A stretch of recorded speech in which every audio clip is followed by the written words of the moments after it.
ഈശോ മിശിഹായ്ക്ക് സ്തുതിയായിരിക്കട്ടെ. Praise be to Jesus. Hallelujah.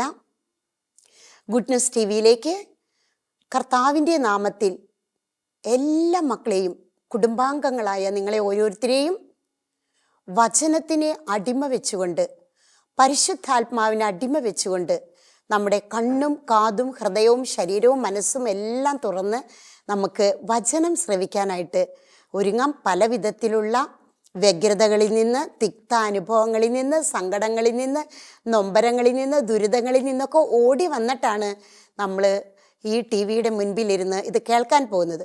അതുകൊണ്ട് തന്നെ പരിശുദ്ധാത്മാവിൻ്റെ പ്രത്യേക സഹായം നമുക്കിപ്പോൾ ചോദിച്ച് പ്രാർത്ഥിക്കാം. ലൂക്ക 1:35, പരിശുദ്ധാത്മാവ് നിന്റെ മേൽ വരും, അത്യുന്നതൻ്റെ ശക്തി നിന്റെ മേൽ ആവസിക്കും.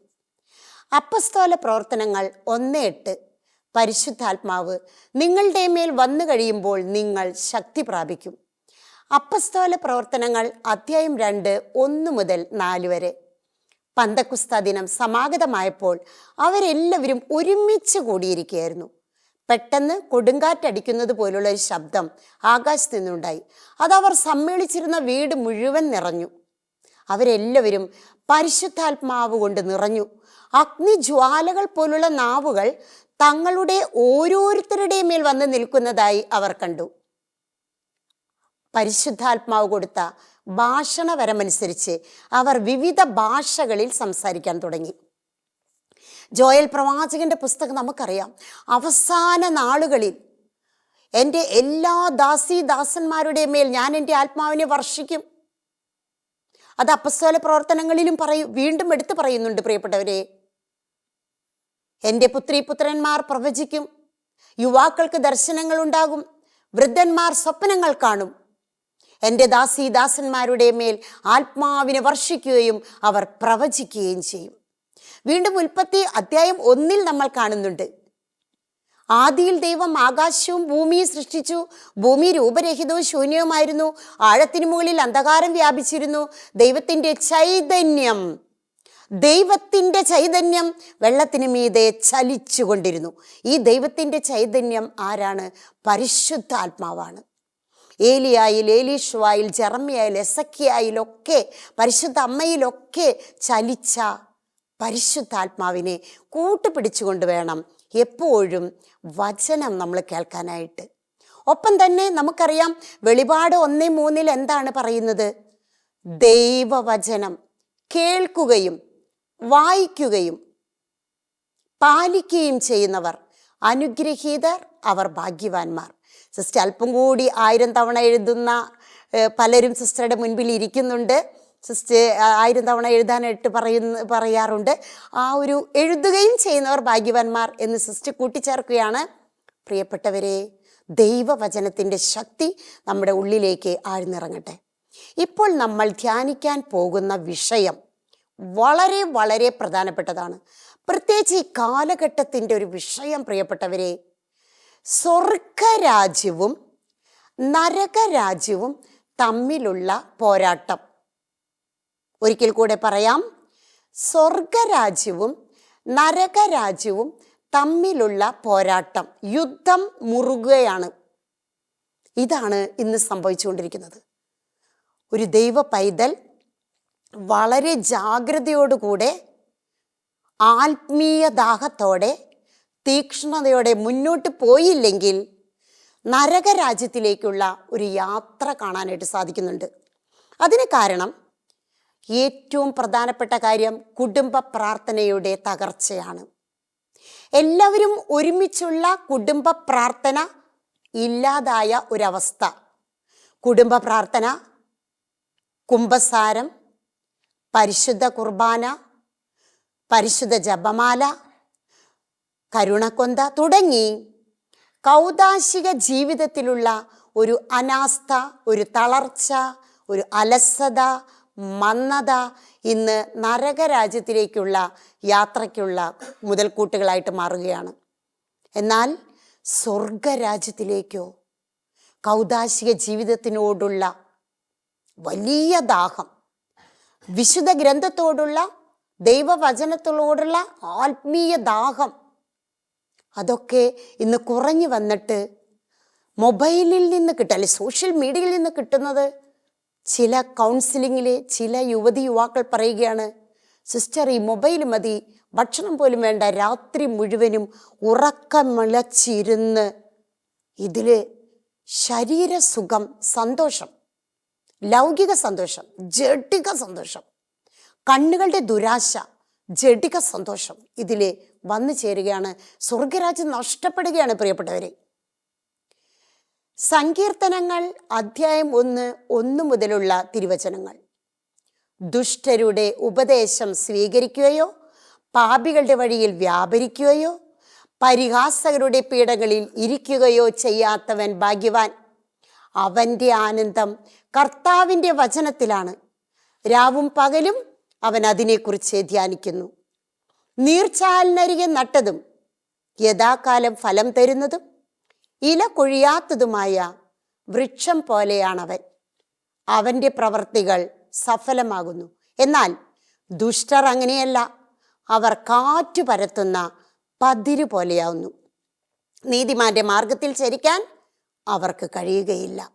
2 മാർഗങ്ങളാണ് സങ്കീർത്തനങ്ങൾ 1 പറയുന്നത്, 1 മുതൽ. ഇത് നമ്മൾ മനഃപ്പാടമാക്കേണ്ട ഒരു സങ്കീർത്തന. 2 മാർഗങ്ങൾ, നീതിമാന്റെ മാർഗം, ദുഷ്ടന്റെ മാർഗം. ഒരു ധ്യാന വിഷയമാക്കണം. രാവും പകലും ദൈവവചനം ധ്യാനിക്കുന്നവന്റെ പ്രവർത്തികൾ സഫലമാകുന്നു. എല്ലാ പ്രശ്നത്തിനും പ്രശ്ന പരിഹാരമായിട്ട് പ്രിയപ്പെട്ടവരെ ദൈവവചനം നിനക്ക് സമീപസ്ഥമാണ്. ജെറമ്യ 15:16 വചനം കണ്ടെത്തിയപ്പോൾ ഞാനവ ഭക്ഷിച്ചു, അവ എനിക്ക് ആനന്ദ അമൃതമായി. എന്തെന്നാൽ സൈന്യങ്ങളുടെ ദൈവമായ കർത്താവേ, അങ്ങയുടെ നാമമാണല്ലോ ഞാൻ വഹിക്കുന്നത്. 1000 പൊൻവെള്ളി നാണയത്തേക്കാൾ വിലപ്പെട്ടതാണ് വചനം. വലിയ കൊള്ളമുതൽ ലഭിച്ചവനെ പോലെ വചനം കണ്ടെത്തിയപ്പോൾ ഞാൻ അതിൽ ആനന്ദിച്ചു. പാപം ചെയ്യാതിരിക്കുവാൻ വചനം ഞാൻ എൻ്റെ അധരത്തിൽ, ഹൃദയത്തിൽ സൂക്ഷിച്ചു. ഈ വചനം നിമിത്തം നീ ശുദ്ധിയുള്ളവനായിരിക്കുന്നു. വചനത്തിലേക്ക് നമുക്ക് കടന്നു വരുമ്പോൾ സ്വർഗരാജ്യം കരസ്ഥമാക്കാൻ ദൈവവചനത്തിലേക്ക് നമുക്ക് വരാം. കുടുംബം ഒന്നിച്ച് വിശുദ്ധ ബൈബിൾ. സിസ്റ്റർ എപ്പോഴും പറയാറുള്ളത് പോലെ തന്നെ 5 പേരാണ് ഒരു കുടുംബത്തിൽ ഉള്ളതെങ്കിൽ 5 ബൈബിൾ ഉണ്ടായിരിക്കണം. 5 പേരാണ് ഒരു കുടുംബത്തിൽ ഉള്ളതെങ്കിൽ 5 ജപമാല ഉണ്ടായിരിക്കണം. 5 പേരാണ് ഒരു കുടുംബത്തിലുള്ളതെങ്കിൽ 5 കുരിശ് നിങ്ങളുടെ കയ്യിലുണ്ടായിരിക്കണം. ഒരിക്കൽ വർഷങ്ങൾക്ക് മുൻപ് കുരിശിൻ്റെ കാര്യം പറഞ്ഞപ്പോൾ ഓർമ്മ വരികയാണ്. ഒരച്ഛൻ സിസ്റ്ററിനെ കണ്ടപ്പോൾ 1-2 കാര്യങ്ങൾ കൗൺസിലിംഗ് പറഞ്ഞു പോലെ പറയാണ്, കൗൺസിലിംഗ് പോലെ പറയാണ് സന്ദേശം. അതിലൊന്ന് ഇപ്രകാരമായിരുന്നു: സിസ്റ്റർ ഒരു കുരിശ് കൊണ്ട് നടക്കുന്നു, ചെകുത്താന്മാർ 2 വശത്തേക്ക് പോകുന്നു. ഇത് കേട്ട മാത്രയിൽ ഉള്ളിലൊരു ചിരി വന്നു. കുരിശ് ആരെങ്കിലും കൊണ്ട് നടക്കുമോ? ചെകുത്താന്മാർ 2 വശത്തേക്ക് പോകുമോ? ഇന്ന് ഏത് ധ്യാന കേന്ദ്രത്തിൽ ധ്യാനം കൊടുക്കാൻ പറഞ്ഞാലും ആദ്യം ചെയ്യുന്ന ഒരു പ്രവൃത്തി ദിവ്യകാരുണ്യനാഥൻ്റെ പ്രദക്ഷിണം സിസ്റ്ററിന് പറ്റില്ല. പക്ഷേ സിസ്റ്ററിൻ്റെ കയ്യിൽ the agonized Christ Jesus loves you എന്ന് പറഞ്ഞൊരു കുരിശുണ്ട്. ചോര വാർന്നൊഴുകുന്നൊരു കുരിശ്. ആ കുരിശ് പിടിച്ചുകൊണ്ട് ഒരു പ്രദക്ഷിണമാണ് ധ്യാന കേന്ദ്രത്തിൻ്റെ മധ്യത്തിൽ. അന്നത്തെ ആ സന്ദേശം ഇന്ന് നിറവേറുകയാണ് പ്രിയപ്പെട്ടവരെ. പ്രിയപ്പെട്ട സിസ്റ്ററിൻ്റെ മുന്നിലിരിക്കുന്നത് മക്കളെ, ഒരു അനുഭവത്തിലൂടെ സിസ്റ്റർ ഇത് പറയുകയാണ്.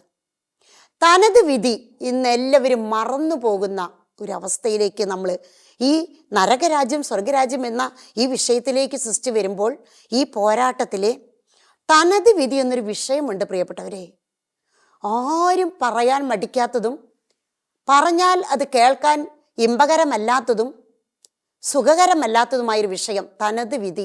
എന്നാൽ നമ്മൾ അറിഞ്ഞിരിക്കണം, ഈ നാളുകളിലെ പരിശുദ്ധാത്മാവ് സിസ്റ്ററിലൂടെ ശക്തമായി പ്രവർത്തിച്ചുകൊണ്ട് വലിയ ഉൾപ്രേരണ അല്ലെങ്കിൽ ശക്തമായ സന്ദേശം, മുന്നറിയിപ്പ് തന്നുകൊണ്ട് പല മുന്നറിയിപ്പുകൾ തരുന്നതിൽ ശക്തമായിട്ടുള്ളൊരു മുന്നറിയിപ്പാണ് തനത് വിധിക്ക് മക്കളെ ഒരുക്കണമെന്ന്.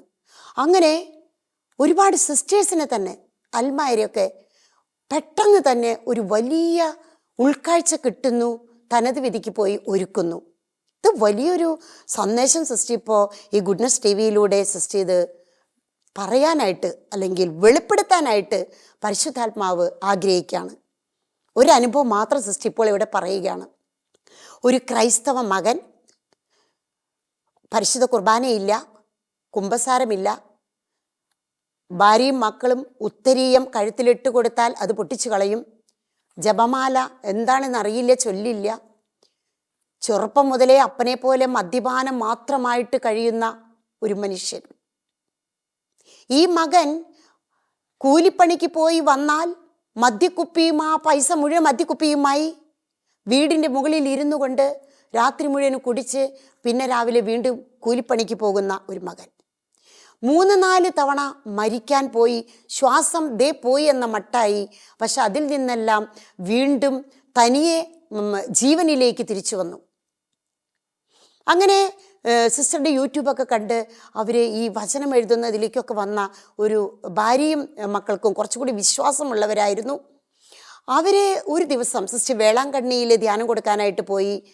കോൺവെൻറ്റിൽ വന്ന് ബാഗ് വെച്ചുള്ളൂ. അവരുടെ മകൻ ഒരു പ്രേക്ഷിതൻ വഴി, സിസ്റ്ററുടെ പ്രേക്ഷിതൻ വഴി വിളിച്ചു പറയുകയാണ്, സിസ്റ്ററെ, എൻ്റെ അപ്പൻ മരിക്കാറായി, മരിച്ച പോലെയായി, എത്രയും പെട്ടെന്ന് ഒന്ന് വന്ന് പ്രാർത്ഥിക്കണം. ഇത് കുർബാനയോ കുമ്പസാരമൊന്നും ഇല്ലാത്തത് കൊണ്ട് അച്ഛന്മാരൊന്നും വരില്ല, സിസ്റ്റർ ഒന്ന് ഓടി വന്ന് പ്രാർത്ഥിക്കുമോ, സിമിത്തേരിയിലൊന്നും കുഴിച്ചില്ല. കാരണം യാതൊരു വിശ്വാസവും ഇല്ല, തോന്നണ പോലെ ജീവിക്കുകയാണ്. കുത്തഴിഞ്ഞ ജീവിതം, പൈശാചി ശക്തിയിൽ കുടികൊള്ളുന്ന ജീവിതം. അപ്പോൾ മകൻ വിളിക്കുമ്പോൾ സിസ്റ്റർ പ്രേക്ഷിതരോട് വിളിച്ച് അവർ പറയുമ്പോൾ ഭാര്യ പറയുന്നത്, ഈ മരിക്കാൻ കിടക്കുന്ന ആളുടെ ഭാര്യ പറയുന്നത് സിസ്റ്ററിന് കേൾക്കാം, സിസ്റ്ററിനെ ബുദ്ധിമുട്ടിക്കരുത്, വേളാങ്കണ്ണി ധ്യാനം കഴിഞ്ഞ് വന്ന് ക്ഷീണമായിരിക്കും, വിളിക്കരുതെന്ന്. പക്ഷെ പരിശുദ്ധാത്മാവ് ശക്തമായിട്ട് പറയാണ്, കുരിശു എടുത്തുകൊണ്ട് ഓടാൻ പറഞ്ഞു. അങ്ങനെ ഞാൻ 1-2 പ്രേക്ഷിതരെ വേഗം ഫോണിൽ വിളിച്ച് അവരും പെരും മഴയത്ത് ഓട്ടോറിക്ഷയിൽ ഞങ്ങൾ ഓടുകയാണ്. ഓട്ടോറിക്ഷയിൽ ഇരുന്ന് കുരിശ് പിടിച്ചുകൊണ്ട് ഞാൻ ഇങ്ങനെ പ്രാർത്ഥിച്ചു, ദൈവമേ, നരകത്തിൽ നിന്ന് ശുദ്ധീകരണ സ്ഥലത്തിലേക്ക് ഒന്ന് തട്ടിയിടാനുള്ള ഭാഗ്യം ഉണ്ടായാൽ മതി. ഒരു 15 മിനിറ്റെങ്കിലും ആ ശ്വാസം ഒന്ന് പിടിച്ച് നിർത്താനായിട്ട് ഭാര്യയും മക്കളോട് നന്നായി പ്രാർത്ഥിക്കാൻ പറയുകയാണ്. ഞാനും പ്രേക്ഷിതരും കൂടി എത്രയും പെട്ടെന്ന് ഓട്ടോറിക്ഷ പ്ലെയിനിൻ്റെ സ്പീഡിലാണ് ഓടിപ്പായാണ് അവർ കിടന്ന്. അങ്ങനെ ഞങ്ങൾ ഒരു വിധത്തിൽ അവിടെ എത്തുമ്പോൾ അവസാന ശ്വാസം വലിക്കുന്നുണ്ട് പ്രിയപ്പെട്ടവരെ. സമാധാനമായി. കാലും കൈയൊക്കെ തണുത്ത് മരവിച്ച പോലെയായി. ഇവിടെ ശ്വാസം വലിക്കുന്നുണ്ട്, കണ്ണ് തുറന്ന് വട്ടം പിടിച്ചിരിക്കുന്നുണ്ട്.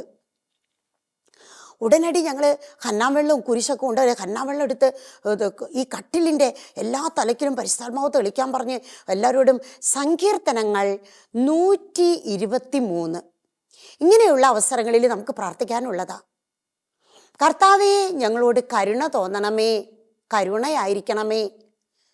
യജമാനൻ്റെ കണ്ണുകൾ ദാസൻ്റെ കണ്ണുകൾ യജമാനൻ്റെ പക്കലേക്ക് എന്ന പോലെ, ദാസിയുടെ കണ്ണുകൾ സ്വാമിനിയുടെ പക്കലേക്ക് എന്ന പോലെ ഞങ്ങളോട് കരുണ തോന്നണമേ. കർത്താവേ, ഞങ്ങളോട് കരുണ തോന്നണം. ഈ വചനങ്ങൾ 7 തവണ സങ്കീർത്തനങ്ങൾ 123 ആ കട്ടിലിന് ചുറ്റും ഞാനും പ്രേക്ഷിതരും. അപ്പോൾ സിസ്റ്റർ അവിടെ യൂട്യൂബിലെ സിസ്റ്റർ വന്നിട്ടുണ്ടെന്ന് കേട്ട് അവിടെ അയൽപ്പക്കത്തുള്ള ഒരുവിധം മക്കൾ, അല്ലെങ്കിൽ ആരും അങ്ങോട്ട് കടക്കില്ല. കാരണം അത്ര ദുഷ്ടൻ്റെ ജീവിതമാണ് നയിക്കുന്നത്. സങ്കീർത്തനം 1 സിസ്റ്റർ പറഞ്ഞു, ദുഷ്ടൻ്റെ ജീവിതം സിസ്റ്റർ പറഞ്ഞു, നീതിമാൻ്റെ ജീവിതം പറഞ്ഞു. അത് തന്നെയാണ് ഇയാൾ നയിച്ചുകൊണ്ടിരിക്കുന്നത്. കുടുംബ പ്രാർത്ഥന ഒരിക്കലും എത്തിച്ചില്ല, കുർബാനയ്ക്കും പോകില്ല, എല്ലാവരായാലും ഉപേക്ഷിക്കപ്പെട്ട ഒരു വ്യക്തി. പക്ഷേ നല്ല കള്ളൻ കർത്താവിൻ്റെ അടുത്ത് ആ പാർശ്വഭാഗത്തിലേക്ക് നോക്കിയിട്ട് പറഞ്ഞു, യേശുവേ, നീ സ്വർഗരാജ്യത്തിൽ ചെല്ലുമ്പോൾ എന്നെ ഒന്ന് ഓർക്കണേ. ഈശോ പറഞ്ഞു, മകനേ, ഈ 32 വയസ്സ് വരെ നീ എന്തൊക്കെ ചെയ്തു പാപങ്ങൾ, ഞാനൊന്ന് വിലയിരുത്തട്ടെ എന്ന് യേശു പറഞ്ഞില്ല. യേശു പറഞ്ഞു, നീ ഇന്ന് എന്നോട് കൂടെ പറുദീസായിലായിരിക്കും. ഒരുപാട് മക്കളെ അങ്ങനെ രക്ഷിക്കുന്നുണ്ട്. കർത്താവേ, തനത് വിധിക്കായിട്ട് ഈ ആത്മാവ് പോകാൻ നിൽക്കുകയാണ്. ഞങ്ങളിൽ നിന്ന് ചുടുനെടു വിശ്വാസങ്ങൾ ഉയർക്കുകയാണ്. ഞങ്ങൾ അവിടെ ഇരുന്നു കൊണ്ട് അവിടെ ചുറ്റും നടന്ന് എല്ലാവരോടും കരുണക്കൊന്തയെല്ലാം പറഞ്ഞു. സിസ്റ്ററും പ്രേക്ഷിതരും ചുറ്റും നടന്നുകൊണ്ട് കന്നാവെള്ളം തെളിച്ച് വായിലേക്ക് കന്നാവെള്ളം അങ്ങ് ഒഴിച്ചു കൊടുത്തു. അപ്പോഴാണ് കുരിശ് ഓർമ്മ വന്നത്. ആ വലിയ കുരിശെടുത്ത് നെഞ്ചത്ത് വെച്ചു. പക്ഷേ കൈയൊന്നും ഉയർത്താൻ സാധിക്കുന്നില്ലല്ലോ. 2 തണുത്ത കൈയും ഈ നെഞ്ചത്തേക്ക് കുരിശിൽ കെട്ടിപ്പിടിച്ച് കിടക്കണ രീതിയിൽ അങ്ങ് കെടുത്തി. കരുണയുടെ കൊന്ത അവരുടെ ഉറക്ക ചെല്ലാൻ പറഞ്ഞു. ഈശോമറിയ ഔസേപ്പിയ ആത്മാവിന് കൂട്ടായിരിക്കണമേ എന്ന് പറഞ്ഞു. അപ്പോൾ സിസ്റ്റർ കണ്ട കാഴ്ച, ഇങ്ങനെ മരണം ഒരുപാട് കണ്ടിട്ടുണ്ട്, മരണങ്ങൾ കണ്ട കാഴ്ച, ഇടത്തെ കണ്ണും വലത്തെ കണ്ണും എല്ലാം കൂടി ഇടതുവശത്തേക്ക് ക്രൂരമായിട്ടൊരു നോട്ടം. അപ്പോൾ മനസ്സിലായി, നമുക്ക് തിന്മയുടെ ശക്തികൾ ചുറ്റും വന്ന് നിൽക്കുന്നു, സ്വർഗീയ മാലാഖമാരും വന്ന് നിൽക്കുന്നുണ്ട് പ്രാർത്ഥന കേട്ട്. പ്രിയപ്പെട്ടവരെ, എൻ്റെ ഒരു പ്രേക്ഷിതയുടെ കഴുത്തിൽ ഉത്തിരിയവും വെന്തിങ്ങയും കൊന്തയും കിടക്കുന്നുണ്ട്. ഞാൻ പറഞ്ഞു പെട്ടെന്ന് തന്നെ അത് ഊരിത്തരാൻ പറഞ്ഞു. അങ്ങനെ ആ പ്രേക്ഷിത കൊന്തയും വെന്തിങ്ങയും ഊരി ഞാൻ അപ്പോൾ തന്നെ ഈ മകൻ്റെ കഴുത്തിൽ ഇട്ട് കൊടുത്തു. അപ്പോൾ കണ്ണ് പിൻവലിക്കുന്നത് ഞാൻ കണ്ടു. പ്രിയപ്പെട്ടവരെ, ഇങ്ങനെ ഒരു മരണവും ഇങ്ങനെ ഒരു തനത് വിധിയും നമ്മുടെ മുന്നിലുണ്ടെന്ന് മറന്നുള്ളൊരു ജീവിതമാണ് സ്വർഗരാജ്യവും നരകരാജ്യവും തമ്മിലുള്ള പോരാട്ടം, യുദ്ധം എന്ന് വിഷയമായിട്ട്, ഈ കാലഘട്ടത്തിൻ്റെ പ്രധാന വിഷയമായിട്ട് സിസ്റ്റർ നിങ്ങളോട് പറഞ്ഞുകൊണ്ടിരിക്കുന്നത്. പ്രിയപ്പെട്ട ദൈവമക്കളെ, ദൈവത്തെ അങ്ങേയറ്റം സ്നേഹിക്കുന്ന മക്കളെ, പാപം പടിവാതിൽക്കൽ എപ്പോഴും പതിയിരിപ്പുണ്ട്. നമ്മുടെ മരണസമയത്ത് വളരെ അപൂർവമായിട്ട് ഇങ്ങനെ ഒരു മരണം കിട്ടുള്ളൂ. നമ്മുടെ മരണം എങ്ങനെയായിരിക്കുമെന്ന് ബാക്കിയെല്ലാം നമുക്ക് പറയാൻ സാധിക്കും. ശാസ്ത്രീയമായ നേട്ടങ്ങൾ അത്രമാത്രം ഉയർന്നു നിൽക്കുമ്പോൾ, പ്രിയപ്പെട്ടവരെ, ശാസ്ത്രീയ കണ്ടുപിടുത്തങ്ങളും നിൽക്കുമ്പോൾ, ഒരു മനുഷ്യൻ്റെ മരണം ആർക്കും നിർവചിക്കാനാകില്ല. ഐസിയുയിൽ കിടക്കുന്ന മനുഷ്യനെക്കുറിച്ച് ഡോക്ടർക്കും നേഴ്സിനും പറയാം, അതീവ ഗുരുതരാവസ്ഥയാണ്, ഒന്നും പറയാറായിട്ടില്ല എന്ന് പറയാം.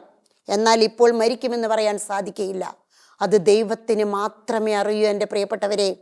അതുകൊണ്ട് ഈ മനുഷ്യനെ നരകത്തിൽ നിന്ന് ശുദ്ധീകരണ സ്ഥലത്തിലേക്കെങ്കിലും കർത്താവെ പിടിച്ച് വലിക്കുന്നൊരു പ്രക്രിയയാണ് നമ്മൾ അവിടെ ചെയ്തുകൊണ്ടിരുന്നത്.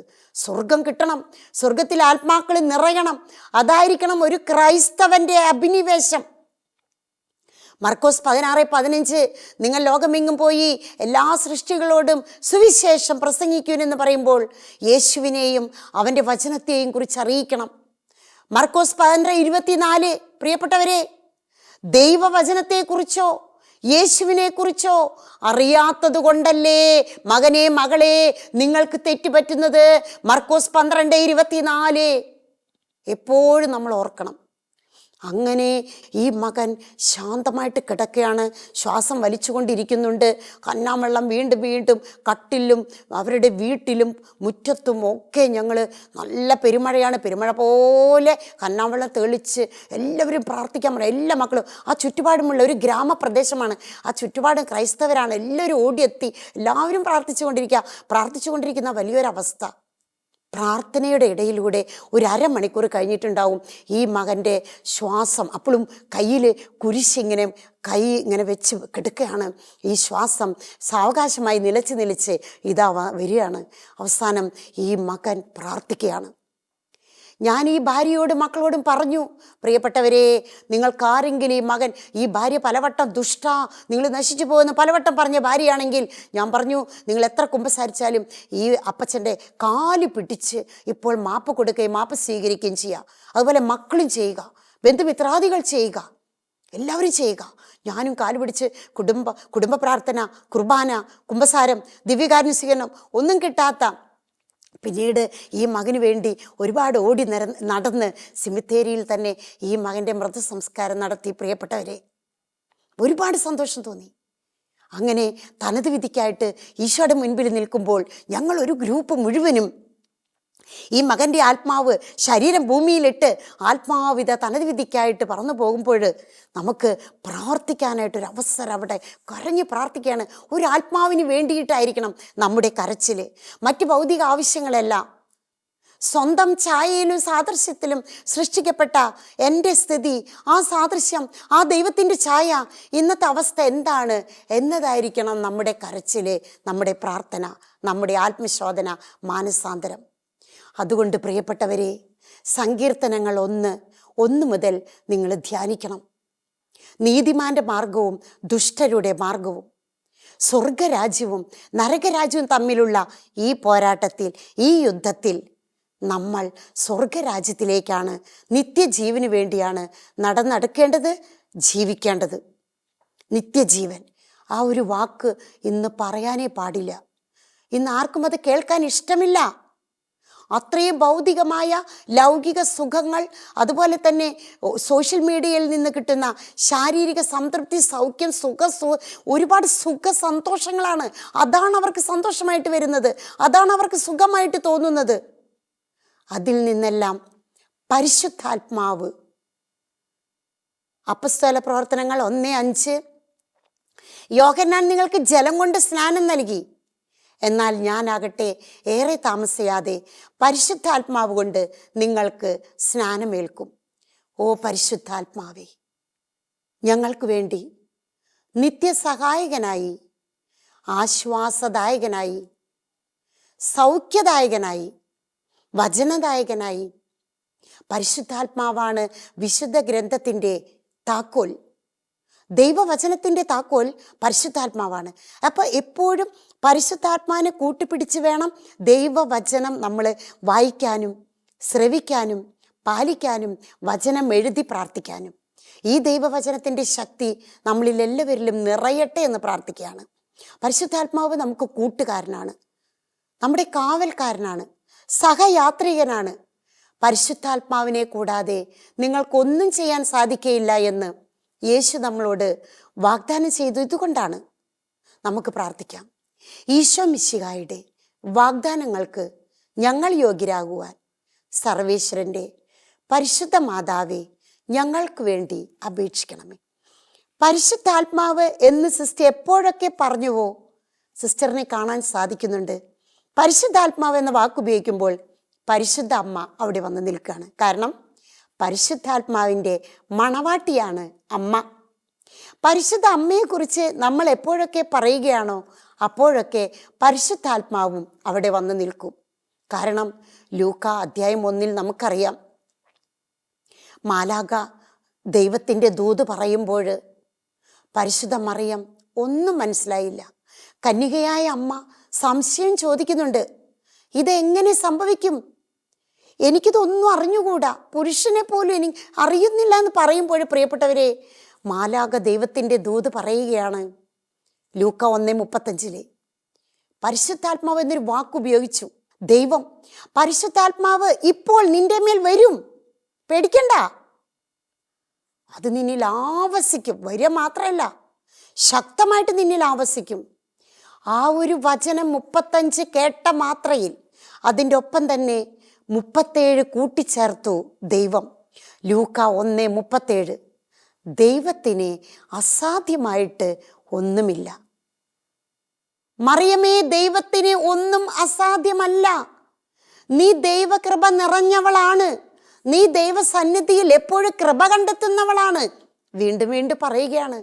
അങ്ങനെ അത് കേട്ട മാത്രയിലാണ് അമ്മ ഭൂമിയിൽ മുട്ടുകുത്തുകയാണ്. പ്രിയപ്പെട്ടവരെ, മുട്ടുകുത്തി ലൂക്ക 1:38 അമ്മ പറയാ.